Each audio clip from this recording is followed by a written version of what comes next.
Он должен был стоять, чтобы когда я приезжала, чтобы это было мое место. Никого это не интересует. Parcarea automobilului în fața blocului de locuit pentru persoanele cu dizabilități rămâne o problemă încă nesoluționată, pentru că deseori locurile sunt ocupate. Oksana Piscenskaya cu greu a reușit să obțină un permis de conducere, iar propriul mijloc de transport o salvează să depășească barierile fizice din orașul Chișinău. Acum femeia luptă cu birocrația din sistemul de transport pentru a-i se crea condiții de parcare. Видите, тут становится машина. Он стоит так с замком. И место как занято. Когда я приезжаю, я его опускаю и заезжаю сюда. Получается, что все время есть свободное место для меня. Что не надо искать, где припарковать машину. Тротуаре, и потом перелазить в огород. И поэтому огород, короче, очень тяжело. Adresările repetate către autorități pentru a asigura un loc de parcare în preajma blocului nu a dat niciun rezultat.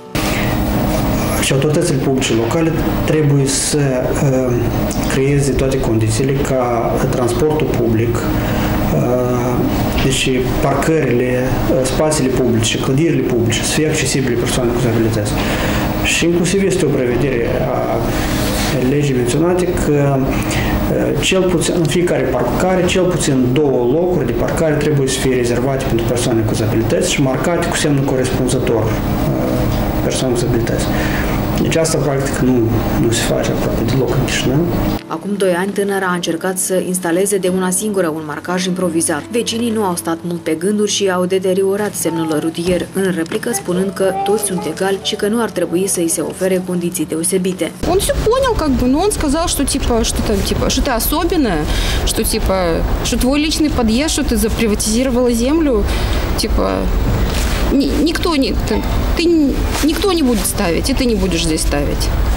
Кто хочет, тот и будет, ты не имеешь права. Я вызвала полицию. А полиция спросила, у вас есть авторизация на это место? Я сказала, нет, но я получу его. Я пошла в притуру, к главному архитектору. Архитектор сказал, что там распоряжением примара Кишинева